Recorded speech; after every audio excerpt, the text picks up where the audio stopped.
I want to transition into our true or false segment. Great. Yeah. So we have a ton of true or false questions. I'm going to go through these, and yeah, we'd love for you to answer true or false. Okay. So the first one is perfectionism is often a trauma response in disguise. Yes, but it depends, of course, how you define trauma. I would call it a protection response or a survival response in disguise, because again, I do not believe we have to identify with trauma for us to hold beliefs that hinder us, like a perfectionism. Interesting. The next one, you can shock your nervous system back into regulation. False. And I am so over 3 to 5 day resets. I mean, Right? it gives you some support, but man, it's just going to wear off, and you're going to feel like you're trapped in that cycle. Absolutely. Thank you for that. Thank you for clearing the air on that one. Daily routines can rewire the nervous system.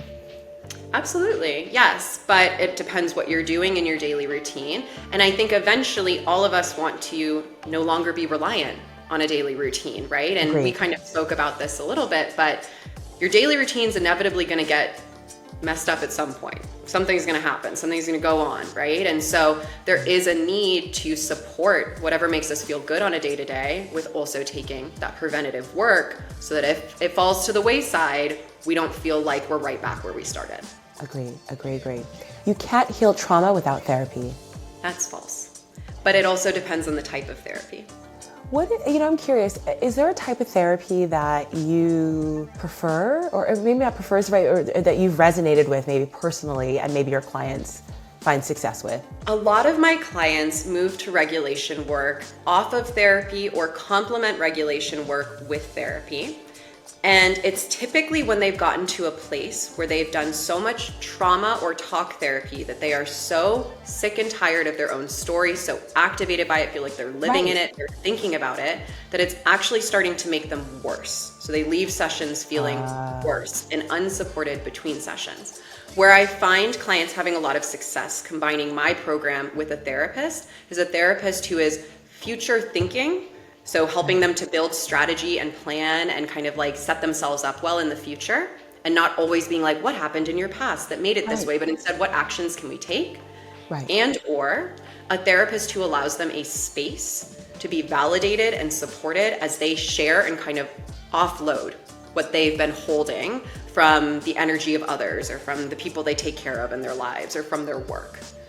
I believe that a lot of trauma therapists and therapists who focus on the psychodynamic, analyzing the past, do not incorporate enough regulation work, focus on joy, safety, because many of them are, coming out of, textbooks and degrees, and this is how we do it, and specific modalities.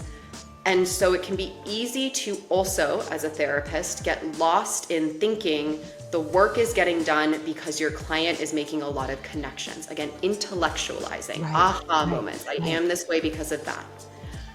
But is the client actually feeling better, or do they just now have enough to write a thesis on their past and on their mind and how it relates to their present? This is another thank you one. I'm telling you, this is one that I know I'm throwing us down a rabbit hole off of our true or false, but I just, just to put this out there, I agree. I feel like a lot of times I hear people who have been in therapy for 10 years. Right. And they can talk to the detail who hurt them when, how, what, and how it's manifested in their life.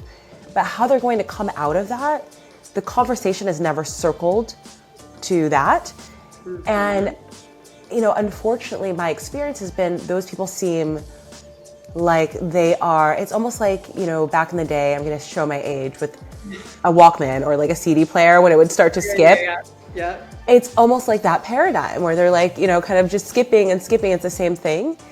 And I love what you said about, it's like, how do you get to a place where you're future planning and talking about joy and figuring out ways to live the life that you have right now in this present moment in a positive way, where the story isn't running your life over and over and over again. I think it's so important.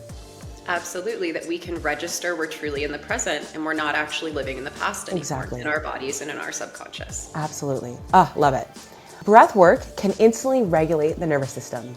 I think it depends. I see a lot of breath work done that is trying to get people like high on their own supply, and that is super dysregulating. It makes people cry a lot. I've done it before, and I've come out of it in my healing thinking like, wow, that was like so transformational. But actually really all it did was open up a bunch of stuff and make me like wail and like go into a kind of survival state. So if you're well versed and you feel that it's supportive to you, you know, again, everyone's the expert on them. I'm not one to say.